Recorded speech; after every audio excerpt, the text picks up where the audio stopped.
هفته قبل ما با چی بود شروع کردیم؟ یادتون میاد قضیه چی بود؟ اونایی که بودن؟ نه.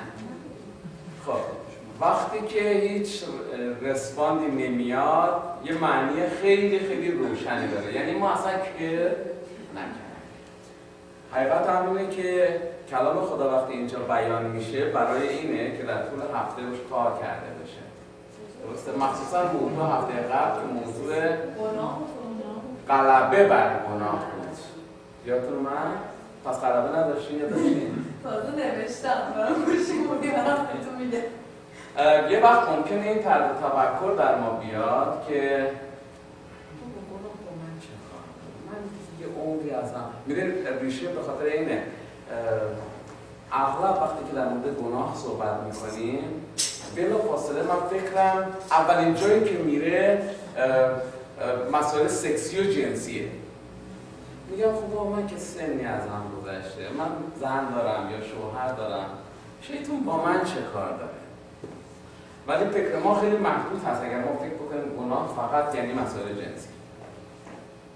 کلام خدا میگه دروغ به اندازه مسائل جنسیه، قتل به اندازه مسائل جنسیه، غیبت به اندازه مسائل جنسیه، طمع به اندازه، حتی شکم پرستی میگه به هم اندازن.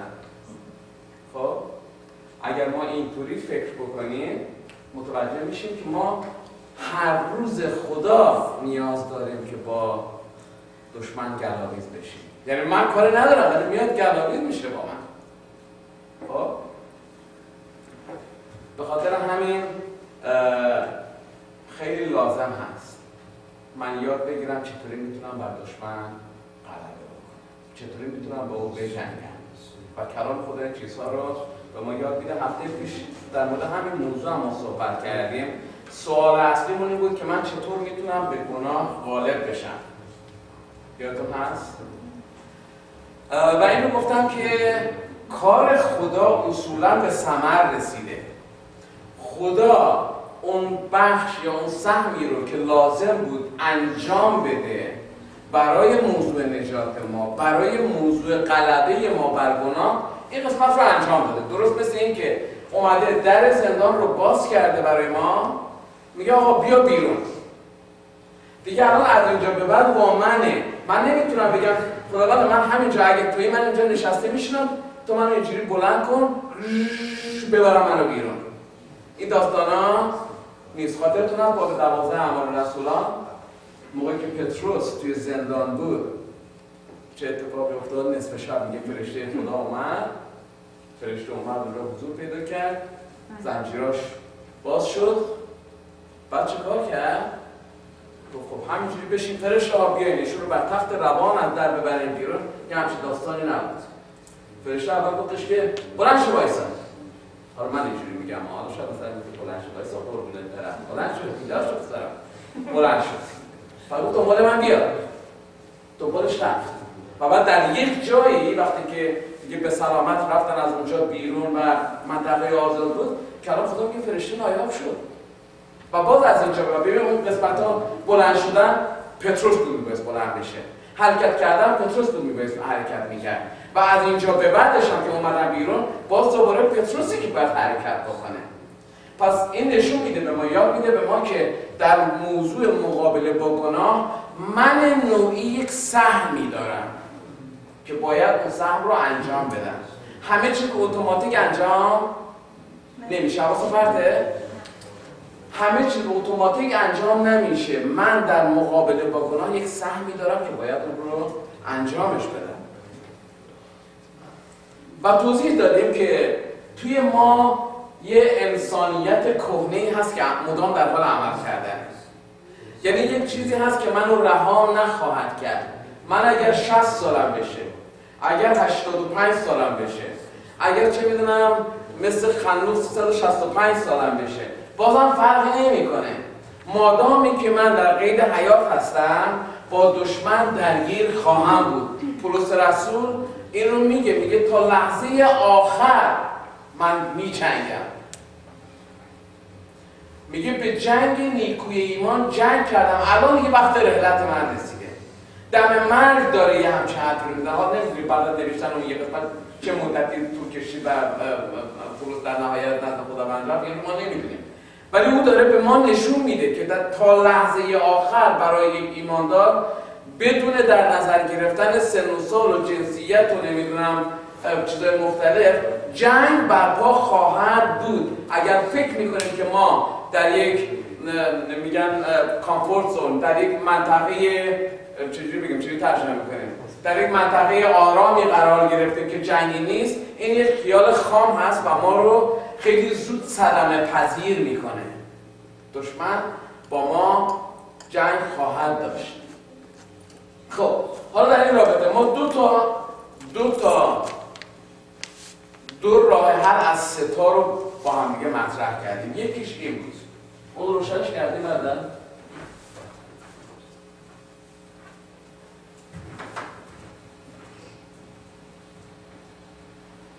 یکیش این بود که ما به خدا و محبت خدا تکیه بکنیم.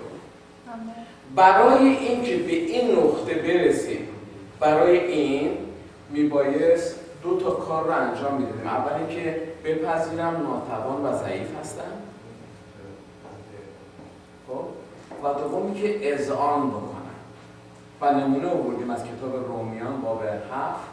پولس صحبتایی که اونجا میکنه داره دیگه با صدای بلند میگه بشنوید من ناتوانم. یک چیزی هست که در من داره عمل میکنه که اون چیزی رو که ضمیر من، فکر من به من میگه درسته که باید اون رو انجام بدم، انجام نمیدم و نقطه مقابلش هم دوباره صدق میکنه. بدن داره من میششه. خب پس دانستن و پذیرفتن این که من ناتوانم، من حریف نمیشم، و دومی که این رو اذعان و اعتراف میکنم. وقتی که این دو قسمت انجام شد، بعد میایم حرکت در ایمان هستش که پولس مدام توی این رساله میگه که من میدوم. چقدر شما با عبارت یا واژه‌های سعی کنید، دویدن یا تلاش کردن، اینجور کلمات تو رساله های پولس پره که ما تشویق میشیم یک کاری بکنیم، یک قدمی برداریم. و در نهایت اینکه با همکاری شما که چند تا تو چیز کردیم، موعظه کردیم هفته قبل، منم چند تا آیه از کلام خدا آوردم، راه عملیش این هست که خیلی ساده از گناه دوری بکنیم. یه جایی که لازمه به جای اینکه قلدری روحانی بکنم بگم من میتونم، از دست گناه باید فرار بکنم. جریان یوسف رو براتون آوردم، یادتون هست؟ داوود با اون عظمتش مرد خدا بود. میبینیم توی رساله، میگم تو رساله، توی مزمور باب 1 داره اونجا مینویسه که میگه به مشورت شریران نباید رفت، دهان خودم رو از بدی نگاه خواهم داشت. خب اینا یه سری چیزای پرکتیکاله که سهم ماست دیگه. نه خدا که نمیاد دهن ما رو ببنده که ما با دهن ما گناه نکنیم. این دهن ما بازه، آزاده، من باید تو کنترل نگرش دارم. به مجلس گناهکاران نمیام بشینم. چه میدونم ایوب میگه با چشمان خود عهد بستم، به دوشیزه دیگه هرگز نگاه نمیکنم. خب چشم باید تو کنترل باشه. حتی دماغ ما حس بویایی توش هست، باید زیر کنترل باشه. وقتی که دنبال بوی عطر خانم ها همجوری موسموس میکنه میدویم. چشم، گوشی که مرتب میشنوه، غیبت رو میشنوه. شما فکر نکنید اون کسی که غیبت میکنه در گناه داره میلوله. غیبت شنونده بدتر از اون هست. چون اونی که غیبت میکنه خودشه، ولی غیبت شنونده هم خودشه، هم اون یکی که داره صحبت میکنه. گوشتو ببر بیرونش بکن، حرفشو نپذیر.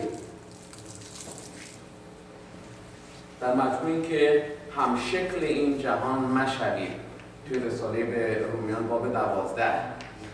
و در نهایت تا به اینجا مال هفته قبل گفتیم که علت این همه تشویق و هشدار در این رابطه برای ما به خاطر اینه که کلام خدا به ما میگه خدا میدانه که گناه ما رو به جهنم هدایت خواهد کرد.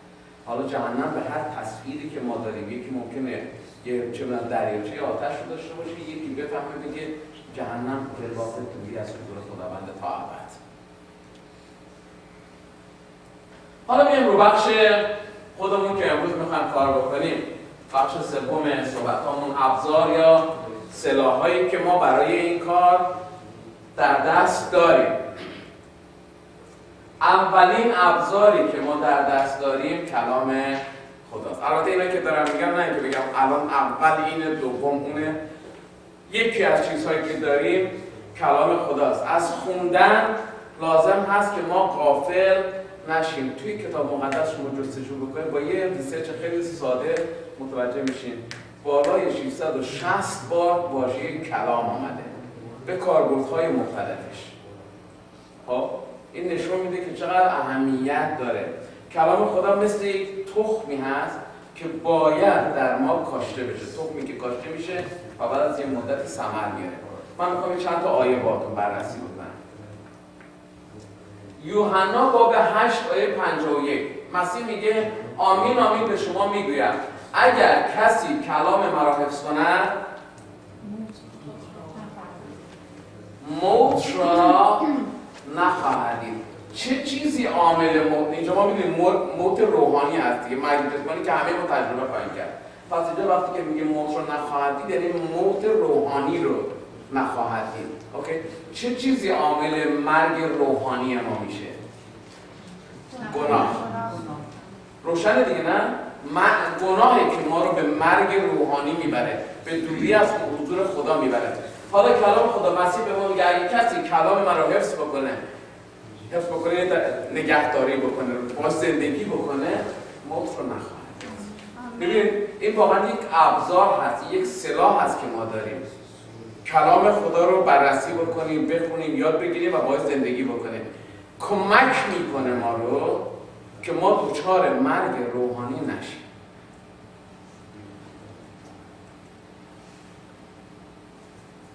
مزمور 119 آیه 9 چند تا آیه از مزمور 119.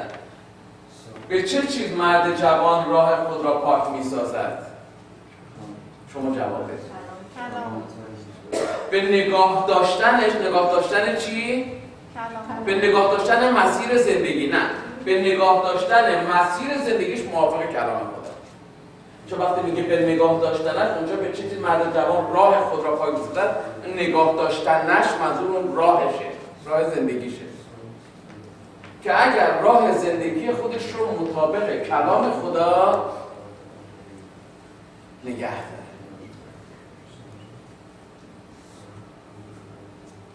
آیه 101 میگه پاهای خود را از هر بدی نگاه خواهم داشت که کلام تو رو حفظ کنم. کلام تو برای پاهای من چراغ و برای راههای من نوره. ما میدونیم حقیقتا ما داریم در یک دنیا پر از تاریکی زندگی میکنیم. تنها چیزی که میتونه مسیر ما رو روشن بکنه کلام خداست که مثل یک چراغ جلوی پای ما.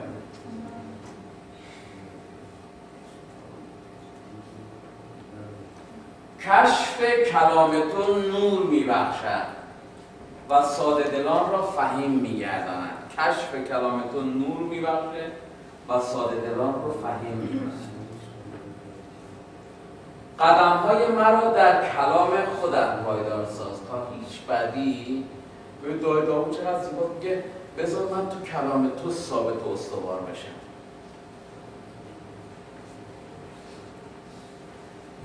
شما وقتی که به باب 4 کتاب لوقا برمیگردید و با تجربیات مسیح رو بررسی میکنید، خاطرتون هست تجربیات مسیح 3 تا تجربه خیلی سنگین داشت. شیطان بسیار موذیانه با استفاده از کلام خدا، تو پرانتز شیطان از همه ما کلام خدا رو خیلی خیلی بهتر بلده و موذیانه از همین کلام خدا استفاده میکنه برای اینکه ما رو به زمین بزنه. عیسی مسیح از اون تجربیات بیرون اومد. چرا؟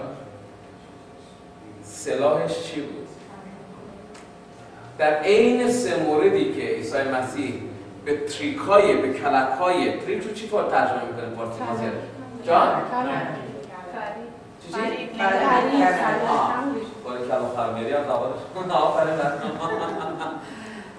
هر سه دفعه با کلام خدا بود که جواب شیطان رو داد. اگر مسیح با کلام خدا بر شیطان، بر دشمن فائق شد، چقدر بیشتر ما نیاز داریم که چقدر کلام خدا رو می‌خونیم در طول هفته.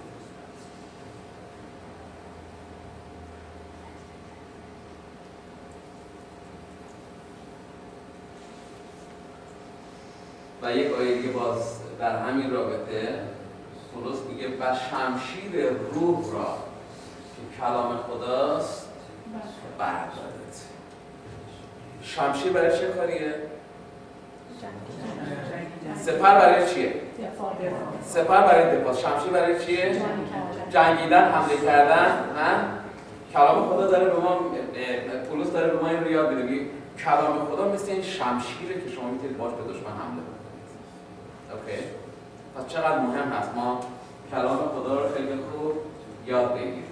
حقیقتا انقدر این آیات وسیع بود که اگر قرار بود من فقط آیات رو براتون روخونی بکنم فکر کنم حداقل 2 جلسه وقت لازم داشتیم. بنابراین به همین چند تا چیز قناعت کردیم. مورد بعدی، سلاح بعدی که ما داریم دعا هست. وقتی که وسوسه ها میاد، وقتی که خطر حمله میشه، یک چیز خیلی جالب، چیزی که متاسفانه و بدبختانه شاید بسیاری از ماها گرفتار این باشیم، یعنی نه گرفتار این باشیم، اینجوری عادت کردیم.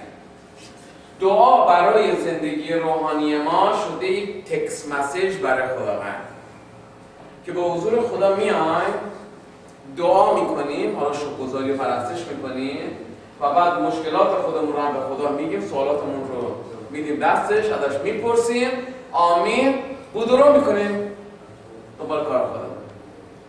در حالی که بنا بوده که دعا بشه رابطه، اون اولیه ضابطه است. دعا بنا بوده بشه رابطه بین من و خدا. اونم نه یک رابطه‌ای که مثلا من با پدر و مادرم دارم، نه یک رابطه‌ای که با دوستانم دارم، نه حتی یک رابطه چه میدونم اروس، محبت اروس به معنی محبت سکسی که اون رابطه بین زن و شوهر هست، بلکه رابطه آگاپه، یک رابطه عاشقانه بین دو نفر، یک رابطه‌ای که بین انسان و خدا ایجاد میشه. دعا بنابود این باشه و ما ببینید چقدر تمام رابطه ما الان همونطور گفتم بیشتر شده تکست مسیج برای خدا. حقیقتا خودمون رو بررسی بکنیم چه مقدار از دعاهای ما وقتی که گفتیم صحبتامون رو کردیم میشینیم ساکت در حضور خدا که خدا صحبت بکنه. میشه دو نفر عاشق همدیگه باشن، مثلا پسره یا دختره برعکس بیاد بگه بعدم ما که تمام شد خب خدا فرمان من دیگه کار دارم برم دنبال کارم. اما نده که عشق این وریشه 2 کلام حرف بزنه. یعنی چیزی که نمیشه. کلام خدا به ما میگه دعا یک رابطه عاشقانه است. آیا یک چنین رابطه‌ای ما با خدا داریم؟ آیا وقت واقعا صرف میکنیم؟ اگر وقت صرف میکنیم اون موقع مطمئن میتونیم باشیم ما سلاح خیلی خوبی توی دستامون داریم. متی باب 26 آیه 41 میگه بیدار باشید و دعا کنید تا در معرض آزمایش نیفتید. خب بیایید این رابطه رو با خدا داشته باشید. یعقوب باب 4 آیه 8 میگه و به خدا تقرب جویید تا به شما نزدیکی. شما بیایید نزدیک خدا، بذارید خدا هم بیاد نزدیک شما. افسوسیان باب 6 آیه 18 و با دعا و التماس تمام در هر وقت در روح دعا کنید. در هر وقت. موقعی که خوشحالم یکی یه چیزی بود داستانی بود میگفتش من وقتی که ناراحتم یه سیگار میکشم، وقتی که خوشحالم یه سیگار میکشم، وقتی که عصبانیم یه سیگار میکشم، وقتی که همش این. حالا اینجا کلام خدا به ما میگه در هر وقت، در هر شرایطی شما هستین با دعا به حضور خدا بیایید. دعا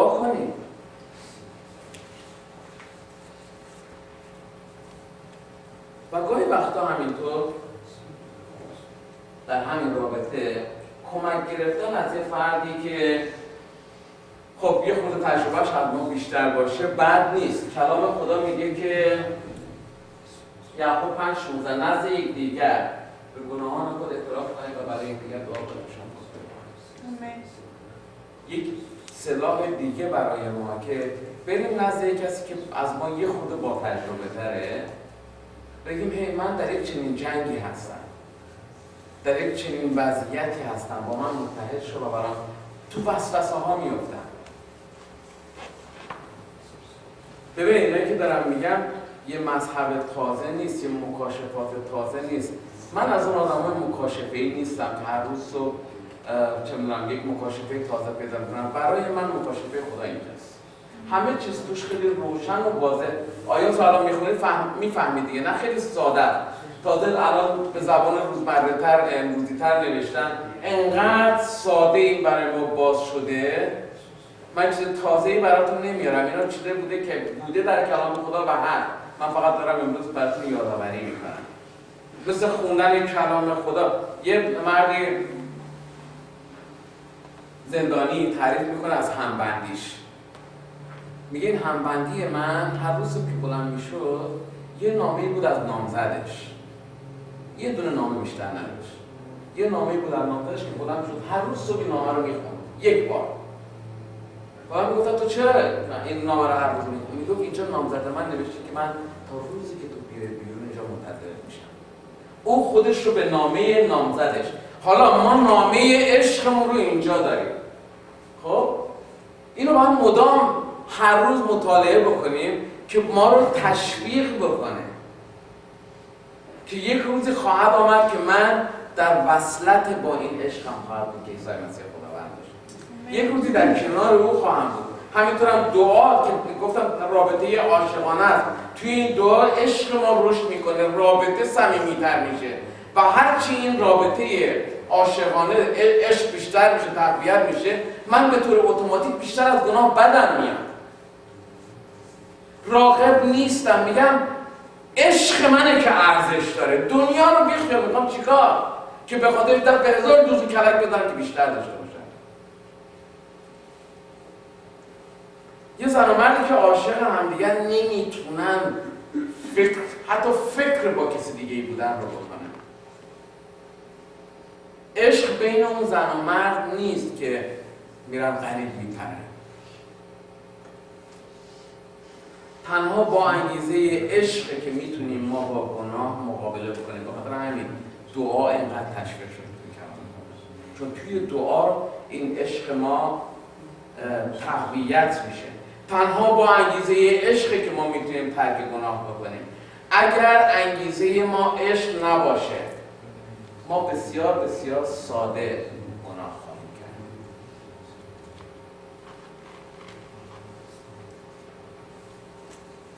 شعر فارسی که امروز صبح هم سعی کردم یه ترجمه بکنم. این شعر رو من خیلی دوست دارم. میگه عشق چی میگه باقیش؟ آدم کور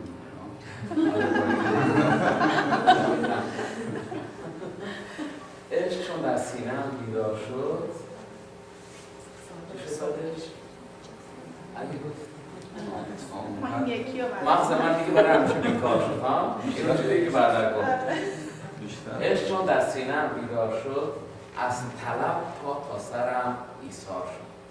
یعنی وقتی که عشق اومد توی قلبم دیگه من خواستم هر چی دارم و ندارم برای این عشق بدم. در دعا این عشق رشد می‌کنه. اگه عشق نباشه خواهر برادران کلیسا اومدن، سرود خوندن، خدمت کردن، از نظر مالی ساپورت کردن، چه میدونم موعظه کردن، هر چیزی فقط اتلاف وقت خواهد بود و هیچ ارزشی نخواهد داشت، بی‌معنی خواهد بود. در ایمان مسیحی برای هر عملی عشقه که باید انگیزه ما باشه و این عشق در دعاست که ایجاد میشه. وقتی اینجوری میشه انقدر ساده ترک سیگار خواهیم کرد، انقدر ساده ترک غیبت خواهیم کرد، انقدر ساده ترک دروغ خواهیم کرد. میدونید چرا؟ چون میدونیم عشق اون ازش خوشش نمیاد. دیدین افرادی که مثلا طرف یه عمری سیگار کشیده، عاشق یکی میشه، دختر یا پسر بلند، میگه اگه واقعا منو میخواد من از این بعدم میاد، نمیتونم رو تحمل بکنم. به خاطر عشقمون نسبت بهش ترکش میکنیم، رها میکنیم. انقدر ساده من ترک میکنم چون میدونم عشق من از بوی سیگار بعدش میاد. بعدش میاد که من هر شب مست و پاتیر باشم. بعدش میاد که من دروغ بگم. آمین هست؟ آمین. و سلاح بعدی برای خاتمه مطلب امشب نام عیسی مسیح خداوند. این یکی بسیار بسیار بسیار کاری هست. اگر توی حمله قرار میگیریم، اگر گناه میاد سراغمون، اگر وسوسه میاد، اگر تو فشار قرار میگیریم، اگر ترسا میاد، اسم عیسی مسیح قدرت. آمین. اسم عیسی مسیح رو باید به کار بگیریم. از این اسم دنیا به شدت میترسه. زمانی که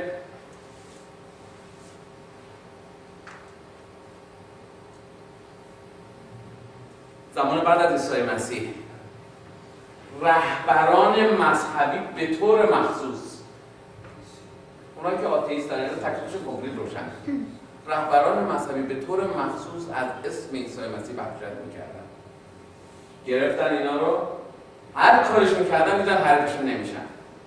آخر سر گفتن که ایشان را خواسته قدغن کردن که هرگز نام عیسی را بر زبان نیاورد.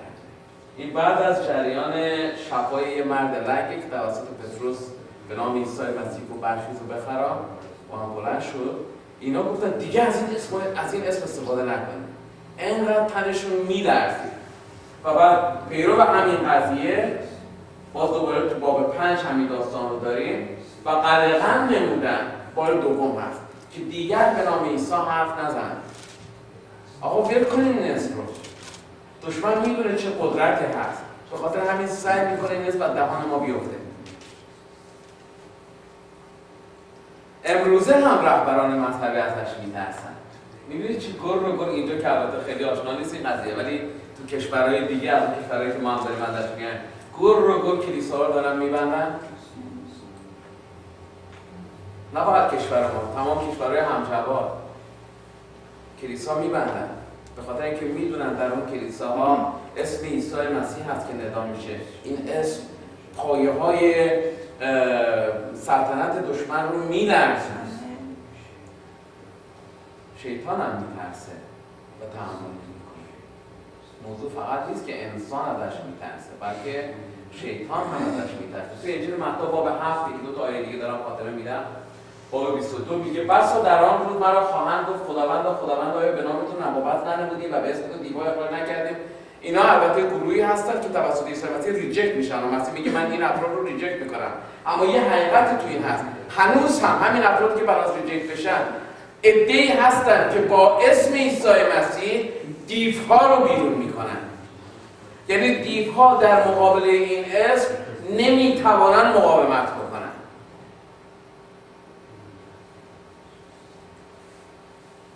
اما 18 و چون این کاره در مورد این دخترکیه که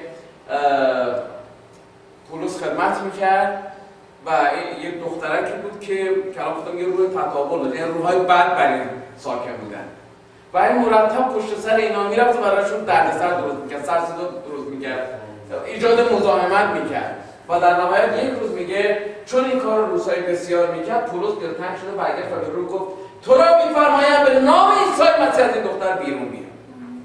میگه در ساعت هم این اتفاق افتاد، دختر آزاد شد. شیطان میترسه، شیطان نمیتونه مقاومت بکنه.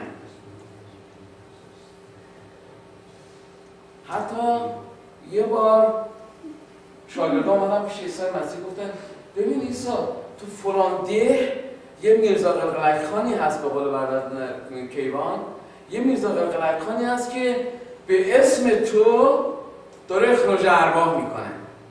یارو معلوم نبود اصلا کی بود و چی بود و ایمان داشت یا نداشت، ولی اسم عیسی مسیح رو مورد کاربرد خودش قرار داد و برخراج ارباب میکرد که مسیح میگه خب هر کس به ضد ما نیست با ما هست، کارش نداشتم بذار کارشو بکنم. در اسم عیسی مسیح قدرت هست. بذارید یک تجربه خیلی جالبی رو که همین 2 هفته پیش تو خونه ما اتفاق افتاد براتون بگم. سایا دخترم یک عروسکی داشت، فکر می‌کنم مال جریان شب جمعه الصلیب باشه. یه روز نیمه شب، یعنی دمدمای صبح 4-5 بود، چند بود، دیدم از تو اتاقش داد میزنه مامان مامان مامان. واسه مادرش هم سر وقتش رو خواب بعد دیده بود. بعد وقتی بلند شد برامون تعریف کرد که داستان چی بوده. میگفت خواب دیدم این عروسکه توی اتاق راه میره و خنده های شیطانی میکنه، خنده های خیلی وحشتناک میکنه و خیلی ترسونده بودش، از اون عروسکه ترسونده بودش. الان عروسکه رو ازشان پنهان کردم. اون روز عصر من داشتم روی موعظه جمعه الصلیب کار میکردم که اینجا جمعهش جلسه داشتیم صبح زمان انگلیسی. دیدم اومد توی دفتر کار من و شروع کرد همینجوری این بچه زار زار گریه میکرد و میگفت من میترسم، دیگه عصری شده بود، من میترسم برم تو اتاقم میترسم. گفتم خیلی خوب باشین الان با هم دعا میکنیم. شروع کردم براش دعا کردن. او هم آمین گفت ولی دیدم هنوز اون جرأت رو نداره و هی میگه میترسم.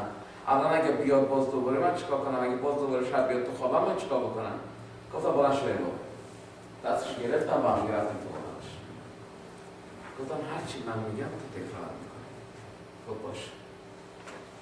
گفتم به نام عیسی مسیح به تو دستور میدم. گفت به نام عیسی مسیح به تو دستور میدم.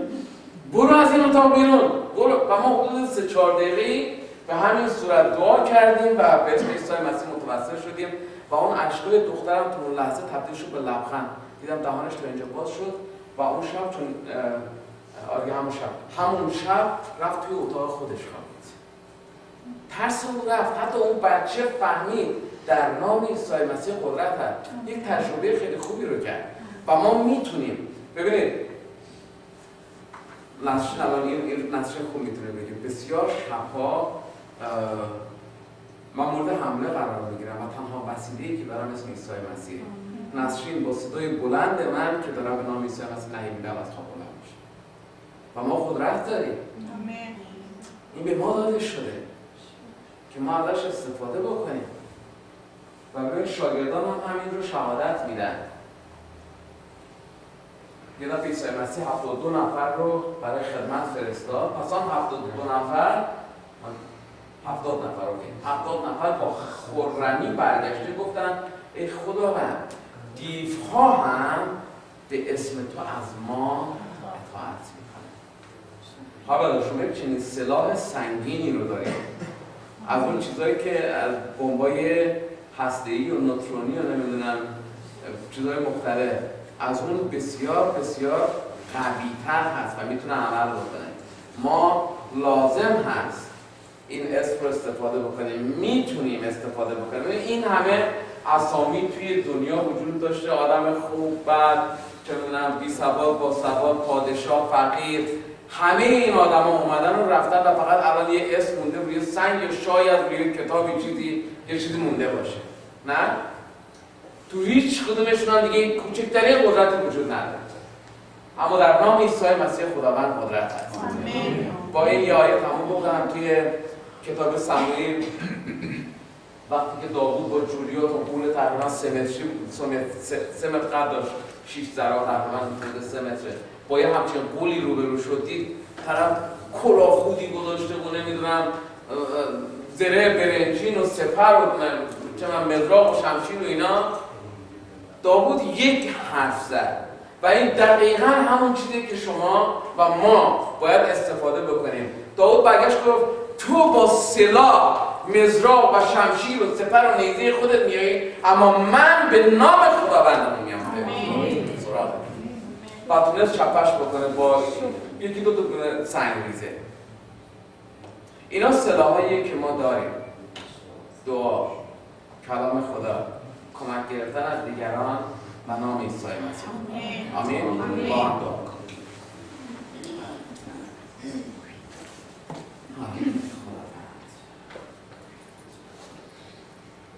چقدر خداوند شیرین و دلپسنده وقتی که فکر میکنم که تو چقدر ما رو مورد محبت خودت قرار دادی، به این که ما رو به این وسایل بسیار بسیار ساده اما کاری ملبس کردی و مجهز کردی. ای خداوند از تو متشکرم.